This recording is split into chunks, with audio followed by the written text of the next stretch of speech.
अस्सलामुअलैकुम। मोहम्मद अजहर सिद्दीक अपने programme political diaries के साथ हाजिर खिदमत है। डॉक्टर शाहिद कुरैशी साहब आज हमारे साथ फिर मौजूद हैं और बहुत एक अहम इशू है। और मैं इनका एक कॉलम है लंदन पोस्ट में छपा हुआ 16 जुलाई 2012 और उसका टाइटल बड़ा जबरदस्त है, तस्वीर भी लगी हुई है। मुफाहमत के बादशाहों की जरदारी है और नवाज शरीफ है, मखदूम अमीन अफीम तो चले फौत हो गए हैं, ख्वाजा आसिफ पीछे से देख रहे हैं, फरदुल्ला बाबर है और पीछे वो इसहाक डार भी कहीं नजर आ रहा है। लेकिन जब मैंने उसको सारा पढ़ा तो आंखें खुल गई मेरी, मैं तो परेशान हो गया हूँ।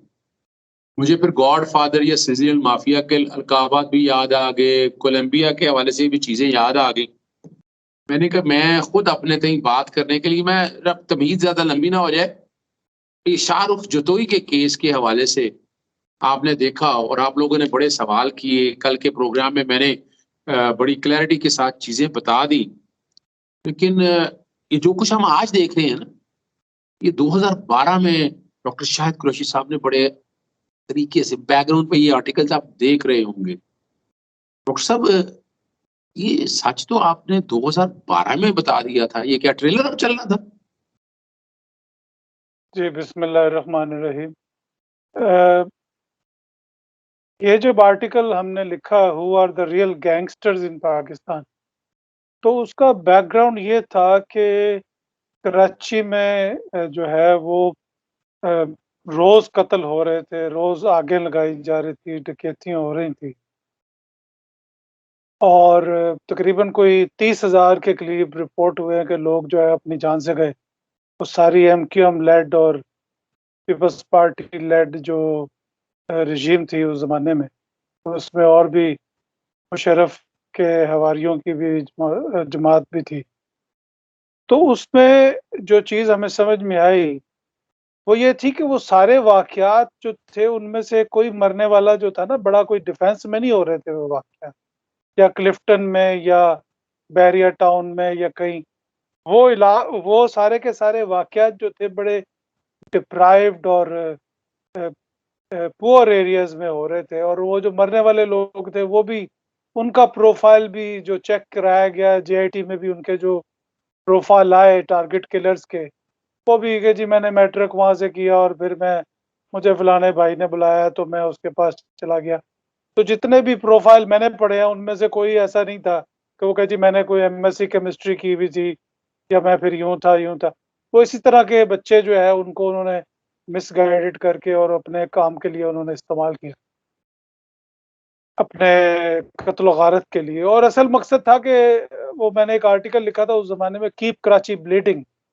जो इंडिया की जो पॉलिसी थी कि कीप कराची ब्लीडिंग, कि आपने कराची को ब्लीडिंग करते रहना है ताकि वो उसमें स्टेबिलिटी ना आ सके। और उस सारी जो पूरी की पूरी जो स्ट्रेटजी थी उसमें कराची के सेठ इन्वॉल्व थे। आपने कभी सुना है पिछले 30 साल में, 40 साल के अंदर के कराची का कोई सेठ मारा गया हो टारगेट किलिंग के अंदर, या आप किसी के घर पे हमला हुआ? तो इट मींस मैंने ये गुलाम नबी मेमन जो आपके पुलिस चीफ हैं, he was in London as well. ये को 3 साल हमारी ब्रिटिश यहाँ पाकिस्तान एम्बेसी में नौकरी भी करके गए हैं।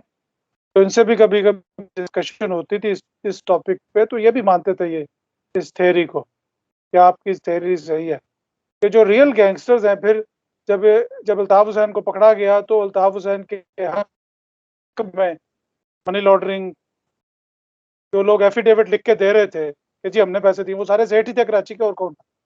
देखिए ऐसी सिचुएशन के अंदर जो बात, जो पॉइंट नुक्ता नज़र है, तो वो जो मैं साबित करना चाहता हूँ वो ये है कि पाकिस्तान के अंदर एक एलीट क्लास है और उस एलीट क्लास ने पाकिस्तान को यरगमाल बनाया हुआ है।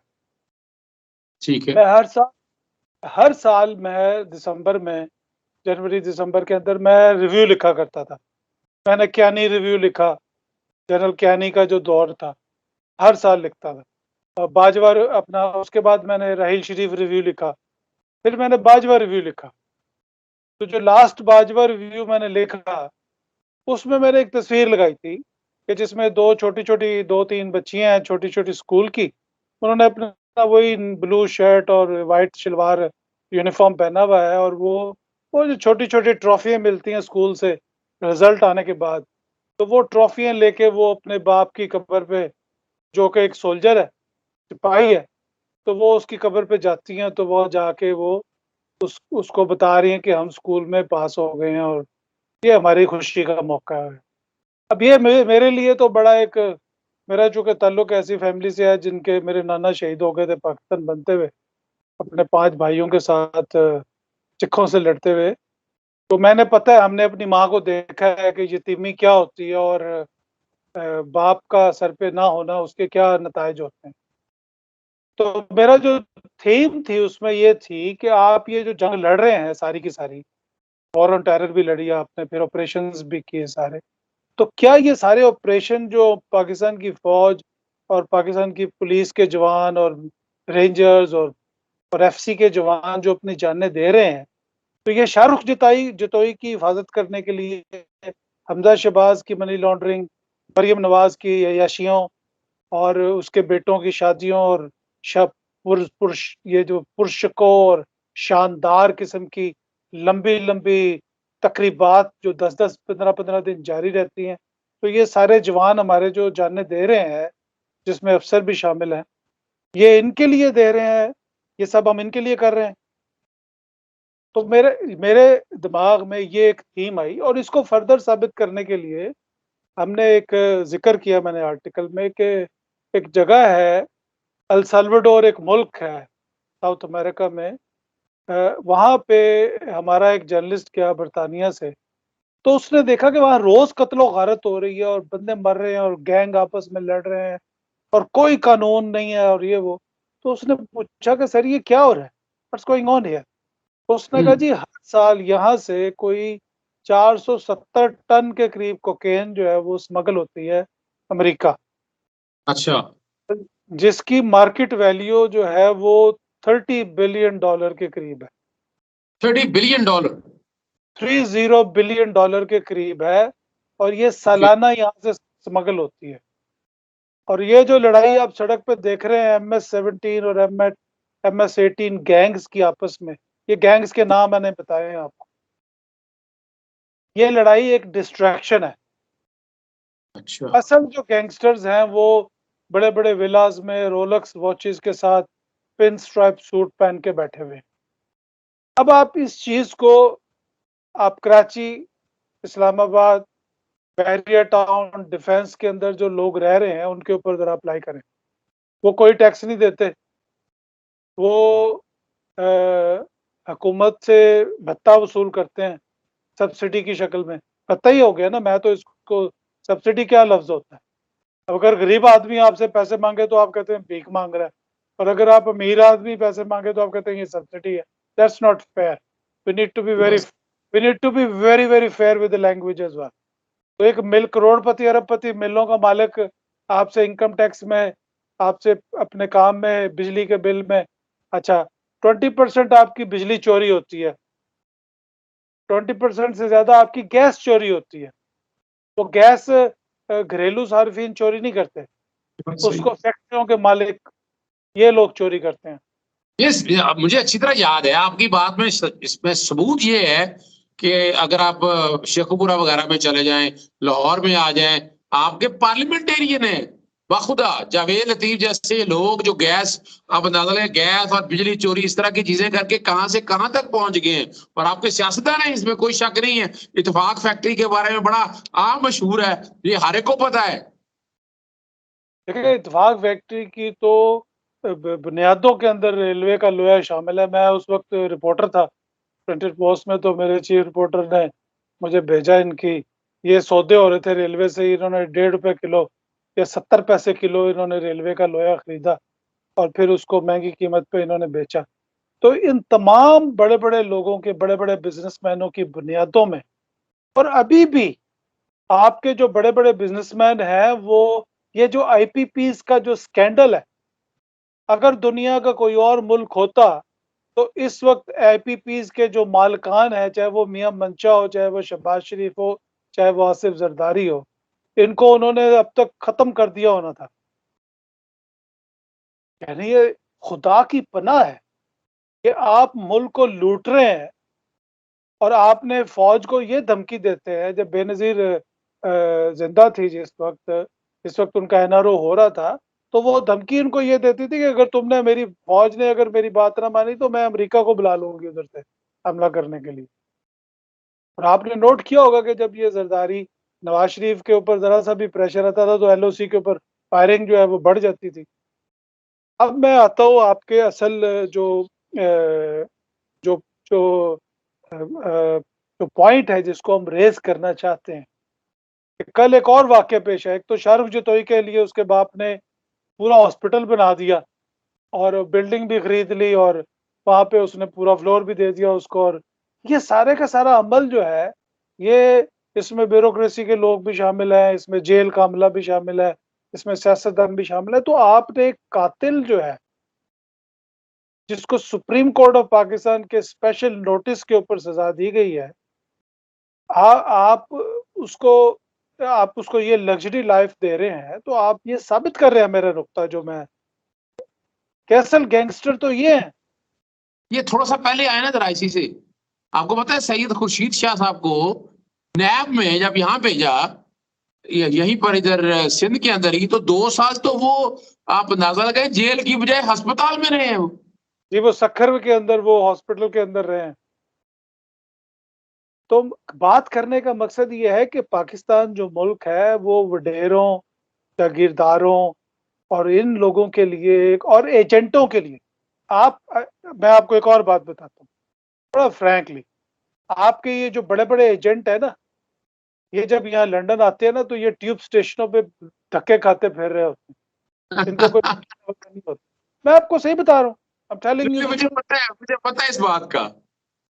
मैंने मैंने बड़े-बड़े जागीरदारों को इसी तरह सड़कों पे और बस स्टॉपों पे फिरते देखा है यहाँ। और इनको डील करने के लिए 18वें 19वें ग्रेड के अफ़सर से बड़ा नहीं होता। ये चौधरी शुजात के भाई को जब इमिग्रेशन ने रोक लिया यहाँ लंदन में, तो मुझे यहाँ के एक अफ़सर ने, वो फ़ौत हो गए, अल्लाह उनको जनसीब करे, उन्होंने मुझे सुबह 8 बजे फ़ोन कर कहंदे जी वो बंदा फड़ लिया उन्होंने एयरपोर्ट दे उत्ते ते पता करो कित्थे। मैंने कहा जी ये 9 बजे दफ़्तर बंद है इस वक़्त, सारे लोग, कोई भी नहीं होगा, तो 9 बजे के बाद ही पता चल सकता है कि किधर रोका है। उसके बाद चौधरी शुजात ने और ये मुशाहिद हुसैन ने प्रेस कॉन्फ्रेंस की। तो मैंने मुशाहिद हुसैन को कहा, मैंने कहा जी तुसी एवें रौला पाया ते और जो ये आप ज़रा जो प्रोसेस होता है, उन्होंने उसके भाई का यूरिन टेस्ट किया, चौधरी शुजात के भाई का, क्योंकि उसके खिलाफ ह्यूमन स्मगलिंग का एलिगेशन था। ओके, ओके, ठीक। तो ये मैंने चौधरी शुजात को भी कहा, यहाँ के एक लंदन के एक रेस्टोरेंट के अंदर एक साइड पे मैं ले गया, मैं कहा चौधरी साहब ये नाई दा काम है ते तुसी ये उन्हें तुहाडी मुखबरी कीती है। तो उनको समझ आ गई कि मैं किस नाई की बात कर रहा हूँ। तो उस पे जनाब उन्होंने कहा कि यार तुसी सही कह रहे हो डॉक्टर साहब। मैं कहा तुसी जिन्नी गल करनी सी। उन्होंने फिर एक पाकिस्तान में साबका सफ़ीर थे, जो पाकिस्तान में सफ़ीर रहे थे बरतानिया के, उसको फ़ोन किया, उससे उन्होंने सिफ़ारिश पूरी डला। तो उन्होंने फिर वो सारी अपना प्रोसेस मुकम्मल करने के बाद उनको, उनके भाई को उन्होंने छोड़ा। तो आपके जो जागीरदार हैं जिनकी गर्दन में से सरिया नहीं निकलता, उनकी औकात ये है। और इसीलिए मैं बरतानिया में मुकीम अपने भाइयों को, जो हमारे ओवरसीज़ पाकिस्तानीज़ हैं, उनको कहता हूँ कि आप अपने आप को यहाँ मज़बूत बनाएँ। बस सही। आप अपने आप को मेक योरसेल्फ स्ट्रांग हियर। आप इन 2-2 टके के लोगों के लिए, जो चोर हैं, जो पाकिस्तान से लूट के माल लेके आते हैं, आप इनके लिए सड़कों पे, ठंडी सड़कों पे खड़े होते हैं। नहीं, किसी भी ऐड कर लेना। और सवाल बड़ा जबरदस्त है, आपने बड़ी, अभी मैं कोलंबिया की तरफ मैंने आपको लेकर जाना है, यही देख लेना। नवाज शरीफ जो है, आप यहाँ पर देखें ना, पूरा ड्रामा करके, यानी आप एक जो सजा याफ्ता है उसको ये रिलीफ नहीं मिलता। यानी आप अंदाजा लगाएं, ये नवंबर 2019 से रिलीव लेके मेडिकल का जो भी ड्रामा करना, बहाना करके, या किसी अस्पताल में नहीं गया, सारा चेक कर लिया, वेरीफाई करा लिया, और ये यहाँ बैठा हुआ है आपके सामने। और कमाल की बात है, वहां तो माफिया है ही है, यहाँ भी लंदन में भी माफिया है ये लोग। देखिए बात ये है कि जो सुई गैस का कनेक्शन लगाना हो ना, तो उसके लिए 100 रुपए का स्टैम्प पेपर जमा कराना हाँ, पड़ता है। बिल्कुल लेकिन सही है। आपने नवाज शरीफ को 50 रुपए के स्टैम्प पेपर पे छोड़ दिया। तो ये जो आपकी जो जुडिशरी है, मेरे ख्याल से जुडिशरी जो है ना, वो पाकिस्तान की फाइनल लाइन ऑफ डिफेंस नहीं है आम लोगों के लिए। ये तो एक ऐसे एक धलाई कैंप बन चुका है कि जहाँ से जो है वो बड़े-बड़े चोरों, डाकुओं को जो है ना, आप ड्राई क्लीन करके या उनको केस चली जा रहे हैं, वो तरीके पे तरीके पड़ रही हैं, आज मुझे ये हो गया, मैं 70 साल का बीमार हूँ। शहबाज शरीफ कहता है मुझे कैंसर ज़दा हूँ, मुझे बड़ी बीमारी है, मैं नहीं आ सकता तारीख पे। लेकिन मैं असेंबली में जाके मैं बड़ा खड़े होके बोलता हूँ। आप अच्छा अंदाजा कि लगाएं डॉक्टर साहब, जब इन्हें नैब में पकड़ा, नैब ने इनको पकड़ा, पकड़ के रिमांड था। अभी आम बंदे को भी रिमांड के अंदर तो अब सवाल ही पैदा नहीं होता, ना जमानत होती है। ये जनाब मैंने कौमी असेंबली का इजलास अटेंड करना है, सूबाई असेंबली का इजलास करना है, बजाय इन्वेस्टिगेशन के ये याशियां वहां कर रहे होते थे। ये तो रिकॉर्ड की बात है। देखिए, मैंने जनरल मुशर्रफ से ये पूछा, जनरल मुशर्रफ ने मुझे ही एक यहाँ की जो पार्लियामेंट थी उसमें एक वो तकरीर कर रहे थे, तो मुझे उन्होंने एक मैंने उनसे सवाल किया, तो उन्होंने कहा कि मैंने कहा ये जो आपने एनआरओ किया है, ये आपके ऊपर एक कलंक का टीका है। It's a dark spot on your black spot on your face. तो जनरल मुशर्रफ ने एग्री किया मुझसे, कहता है yes I agree with you. और वो कहने लगे कि केसेस वर नॉट मूविंग। तो मैंने उनको जनरल साहब को ये कहा कि जनरल साहब, you don't fix something which is not broken. चीज टूटी नहीं है तो आप उसको फिक्स नहीं करते, आप उसको फिक्स करने चल पड़े। ये नौसर लोग हैं, बदमाश लोग हैं ये आपके काबू नहीं आएंगे इस तरह। लेकिन कमिंग बैक टू दी, जो एक और वाकया कल पेश आया, वो जो टीटीपी का है कोई दहशतगर्द जो है जिसको मारा गया नंगरहार प्रोविंस के हाँ अंदर जी। अफगानिस्तान में, वो किसी मदरसे में टीचर भी रहा और वो किसी मदरसे में भी पढ़ता रहा। और ये बहुत बड़ा उसको हाईलाइट करके उन्होंने पेश किया कि जी हमने बहुत बड़ा दहशतगर्द मार दिया। That's wonderful, hats off to you. लेकिन आप ये सोचें कि हम कब तक, हमारी फौज, हमारी एजेंसियां, हमारी पुलिस, साहिवाल का वाकया पेश आता है, उसमें आप दिन दहाड़े बगैर सवाल पूछे मार देते। भाई जब एक लोग आपकी उसमें आ गए हैं, उन्होंने उड़ के तो नहीं कहीं चले जाना था ना, वो तो आपकी, जब जब आप टारगेट ट्रेस हो जाता है ना, तो फिर उसकी कोई, वो is vulnerable, it can't go anywhere else. आप उसको जो है ना, सड़क पे आपने मार दिया उनको, क्योंकि वो आपने उसको जो भी रंग देना था। लेकिन शाहरुख जतोई जो है ना, वो उसका बाप उसके लिए नया हॉस्पिटल क्रिएट कर देता है। तो मकसद कहने का ये है कि आप हमारे जवानों को, ये जो फौज के जवान होते हैं ना, इनकी माएँ इनको बड़ी मेहनत से पालती हैं। और हमारे जो अफ़सर और जवान हैं, इनकी बीवी हैं, इनके साथ छोटे-छोटे बच्चे होते हैं ना, उनको कोई देखभाल करने वाला नहीं होता। आप तो सिर्फ़ 14 अगस्त को, 6 सितंबर को उनको याद करते हैं। सारी उम्र जो है वो, ये मेरा आखिरी जो बाजवा रिव्यू मैंने लिखा था ना, उसमें मैंने ये बाजवा साहब से ये कहा था कि आप बराए मेहरबानी, अगर तो हमारे ये जवान हमज़ा शहबाज और मरियम नवाज़ और शाहरुख जतोई और ये बिलावल ज़रदारी की के लिए कर रहे हैं, खुदा की कसम अगर मुझे सैल्यूट करना पड़े इसको, आई विल लीव। अगर मुझे ज़रदारी जैसे करप्ट आदमी को और ये बिलावल बहुत भुट्टो सही। को करना पड़े, I will leave that force. बिल्कुल क्योंकि सही। मैंने जो जो ओथ उठाया है, वो पाकिस्तान की हिफाज़त का उठाया है, करप्ट चोरों की हिफाज़त का नहीं उठाया। और इनको बड़ा आप गुस्सा डॉक्टर आता है। साहब, इन लोगों का ये अगर देखा जाए कोलंबिया के हवाले से, मैं अपना बुनियादी तौर पर जो तरीका है कार है वहां पर, अगर जितने क्रिमिनल को पालना और जो शायाना जिंदगी वो गुजार रहे हैं, और जैसे आपने कॉलम में जिक्र किया है, तो अगर देखा जाए कि पाकिस्तान में कई ऐसे खानदान हैं जो बिल्कुल कोलंबियन से कम नहीं है, रियल गैंगस्टर्स है। देखें, बात ये है कि अब मैं कोलंबियन गवर्नमेंट के साथ या कोलंबियन ग्रुप के साथ बड़ा क्लोजली काम करता रहा हूँ और उस ग्रुप का जो चेयरमैन थे वो हमारे जेरेमी कॉर्बन साहब थे, जो कि लीडर ऑफ द अपोजिशन भी थे पार्लियामेंट के अंदर। तो मेरी कोलंबियन एम्बेसडर से मुलाकात होती रहती थी।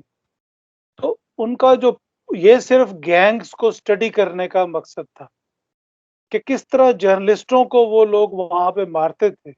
अब आप अपने अक्सर प्रोग्राम अपने जो कॉलम्स में ज़िक्र करते हैं कि अज़हर जावेद ने ये कर दिया और मुर्तज़ा अली शाह, ये बेचारे मुर्तज़ा अली शाह हो गया या अज़हर जावेद हो गया, ये तो मुलाज़िम है।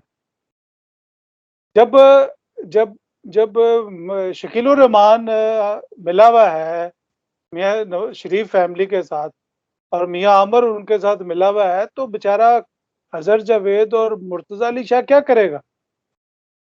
उसकी क्या औकात हो? तो मुलाज़िम आदमी है। तो इसी तरह जो है, अब जैसे मैं आपको मतलब मिसाल के तौर पे कि पाकिस्तान में भी जितने जर्नलिस्ट काम कर रहे हैं, वो मालिकों की मर्ज़ी के बगैर तो कुछ नहीं कर सकते। बात सही, ये बात सही है। तो अब मैं मेरा जो जो बात पूछना चाहता हूँ आपसे, जी जी, आप बात कर लें, पहले बात कर लें। मेरा जो नुक्ता है वो ये है कि यहाँ पे नेशनल डिफेंस यूनिवर्सिटी का एक डेलीगेशन आया पाकिस्तान से। उसने वॉर कॉलेज के अंदर एक लेक्चर दिया। तो उसमें पुलिस के अफ़सर भी थे, हमारे यहाँ के जो बड़े जर्नलिस्ट थे बीबीसी के, वो सब लोग वहाँ मौजूद थे किंग्स कॉलेज के अंदर वॉर स्टडीज़ में। तो मैंने उनसे सवाल किया, मैंने कहा जी जो फाटा है, वो पाकिस्तान का 1.5% एरिया है, ठीक है जी। आप जैसे पेश कर रहे हैं हमें कि जो पाकिस्तान के तमाम मसाइल की जो जड़ है, वो फाटा में है।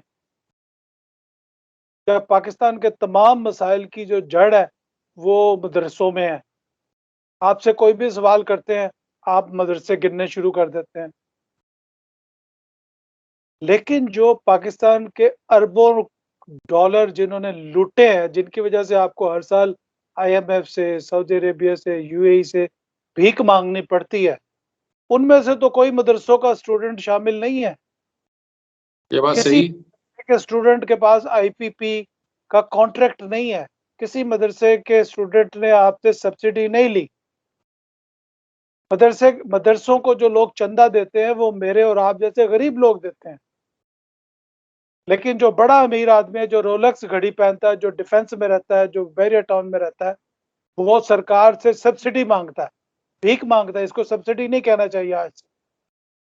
वो हमारे टैक्स पेयर्स के पैसों में से भत्ता माँगता है कि ये तुम बात मुझे सही। पैसे दोगे तो मैं फिर कारोबार करूँगा, नहीं तो मैं नहीं करता। आप एफबीआर के डॉक्टर साथ साहब, जी बात कर लें, आप बात खत्म करें, फिर मैं प्रोग्राम खत्म करना है, मैंने एक सवाल पूछना आपसे। मेरा मेरा मेरा नुक्ता ये है कि हमारी जो डिफेंस एस्टेब्लिशमेंट है, और ये मैं खुसूसी उनसे दरख्वास्त कर रहा हूँ कि वो इकोनॉमिक इंटेलिजेंस यूनिट या फाइनेंशियल टेररिज्म को काउंटर करने के लिए काउंटर फाइनेंशियल टेररिज्म एक यूनिट बनाए, जिसमें जो फाइनेंशियल टेररिज्म हो रहा है पाकिस्तान के अंदर, उसको काउंटर किया जा सके। स्पेशल कोर्ट्स, मिलिट्री कोर्ट्स बनाए उनके लिए, क्योंकि पाकिस्तान की अदालतें, पाकिस्तान के जज, फायज ईसा जैसे लोग जो है ना, वो जो अपना ज़मीर बेच देते हैं हदैबिया पेपर मिल में। जज साहब जज साहब बड़ी माज़रत के साथ आपने ये किया है, तो बड़े दुखे दिल के साथ कह रहा हूँ मैं। तो हमें स्पेशल कोर्ट्स बनानी पड़ेंगी, मिलिट्री कोर्ट्स बनानी पड़ेगी, जहाँ पे ये फाइनेंशियल टेररिज्म जो है वो लाया जाए। क्योंकि हमें शर्म आती है जब आप बार-बार किसी सऊदी अरबिया से, किसी यूएई से, किसी आईएमएफ से जाके आप 2-2 1-1 बिलियन डॉलर, 2-2 बिलियन डॉलर आप माँगते हैं वहाँ। जी, आपका कोई सवाल था? मैं डॉक्टर साहब आखिर में खत्म करने के, प्रोग्राम खत्म करने के हवाले से, तो मैं तो जो जो हालात चल रहे हैं, आपने 2012 में कहा था, आज आप 2022 में और जो बातें आप कह रही हैं, ये तो मैं समझ रहा हूँ ये और पस्ती की तरफ चीजें जा रही हैं। तो ये तो कुछ बेहतरी की तरफ मुझे उम्मीद नजर नहीं आ रही है कि जिस तरह ये माफियाज और ये रियल गैंगस्टर इस मुल्क की जड़ों में बैठ गए हैं, खोखले कर दिए हैं, तो इनका मुकाबला कैसे होगा? देखें, कोलंबिया में भी एस्कोबार को जो मारा था, वो फ़ौज ने मारा था। सही। और इंडियन पार्लियामेंट से भी उसको सिर्फ एक तस्वीर की वजह से निकाला गया था। उस तस्वीर के लिए उन्होंने सारे लोग मार दिए, लेकिन वो तस्वीर गवर्नमेंट रिकॉर्ड में थी और वो उसकी वजह से उसको पार्लियामेंट में नहीं बैठने दिया गया। कि हम अपनी पार्लियामेंट को गंदगी शामिल नहीं होने देंगे इसकी, ड्रग्स, क्या बात है, क्या बात। तमाम तर चीजों के बावजूद। तो आपको ये, जब तक हमारी जो फौज है, क्या वो उनको अपना जो स्ट्रेटेजी है उसको रिव्यू करना चाहिए, उसको मॉडर्नाइज कर। आप अपने जहाज मॉडर्नाइज कर रहे हैं, टैंक कर रहे हैं, इसको भी मॉडर्नाइज करें। तो ये जो पुलिस है, हम करेंगे पुलिसिंग पे प्रोग्राम, पुलिस इसको नहीं डील कर सकती क्योंकि उनके बस की बात नहीं है। दे डोंट हैव द, बिल्कुल बात सही। क्योंकि पुलिस वाला किसी को पकड़ता है, जज उसकी जमानत दे देता है, तो क्या करेगा पुलिस वाला? ये सही। तो इसके लिए जो डिफेंस एस्टेब्लिशमेंट है, क्योंकि ये नेशनल सिक्योरिटी और सॉवरेनिटी का मसला है कि इन लोगों ने, इन गैंग्स ने आपकी सॉवरेनिटी को दांव पे लगा दिया और लगी हुई है, लगा नहीं दिया गया। सही। यानी वो डटाई से डॉन लीक्स करते हैं, डटाई से मोदी को घर बुलाते हैं, डटाई से खड़े अच्छा। होकर पाकिस्तान में वो कहते हैं कि बम्बई अटैक्स हमने कराया है।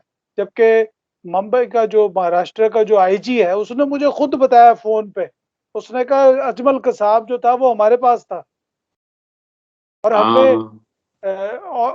हाँ। और मैंने महाराष्ट्र हाई कोर्ट के अंदर केस किया हुआ है कि इसको री इन्वेस्टिगेट किया जाए।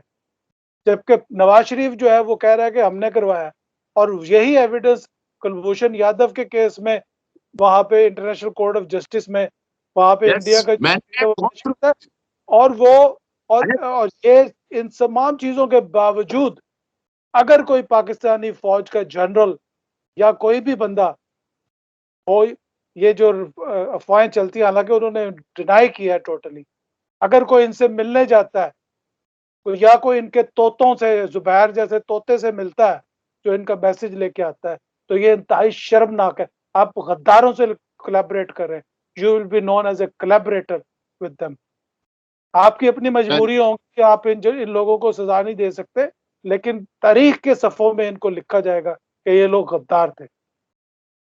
जी, बहुत शुक्रिया डॉक्टर शाहिद कुरैशी साहब, बहुत मजा आया गुफ्तगू का। और कई चीजें ऐसी हैं जो डॉक्टर साहब जब एक रविश में चल रहे हो तो फिर कोई बचता नहीं है। लेकिन बहरहाल हमारा काम है आप तक फैक्ट्स रखना, हालात और वाकया। बहुत डिफरेंट सब्जेक्ट था आज, बड़ी यानी एक डिफरेंट एंगल से गुफ्तगू हुई। लेकिन आपको समझना चाहिए कि who are the real gangster, और वी मीन इट। अगर आप लोगों ने इनके गिरेबान अब भी ना पकड़े तो कभी नहीं पकड़ सकेंगे, याद रखिएगा। और ये खा जाएंगे आपके मुल्क को। आपको तो आप हमारा आम आदमी तो क्या चीज होंगे इनके सामने। और पुलिसिंग के ऊपर, पुलिस के रिफॉर्म जन चीजों पे एक प्रोग्राम स्पेशली इंशाल्लाह डॉक्टर शाहिद कुरैशी साहब करेंगे। इजाजत चाहेंगे। अस्सलाम वालेकुम, अल्लाह हाफिज, पाकिस्तान जिंदाबाद।